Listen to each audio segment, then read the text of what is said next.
असह्य होतंय तुला सगळं. इतका भार घेऊन फार ओझं वाटतंय ना तुला. तुझं हे सगळं ओझं आज रिकामं होणार आहे बघ. आता मी सांगतोय ना, ते कान उघडे ठेवून लक्षपूर्वक आणि शांतपणे ऐक. आता समज रस्त्यातून तू एक वजनदार गोष्ट तुझ्या उजव्या हातात धरून चालतोयस. सुरुवातीला चालताना तुला तितकासा भार जाणवत नाहीये, पण जसं जसं तू पुढे सरसावतोस तसा तुझ्या हातावर अधिक ताण येतो.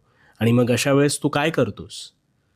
वेळेस तू काय करतोस तर ती गोष्ट तात्पुरती का होईना खाली ठेवतोस अथवा दुसऱ्या हातात घेतोस. का?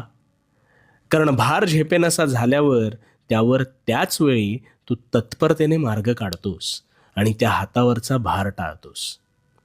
मग यातून काय कळलं? ज्यावेळी भार होतो असं वाटतं त्यावेळी त्याच वेळेस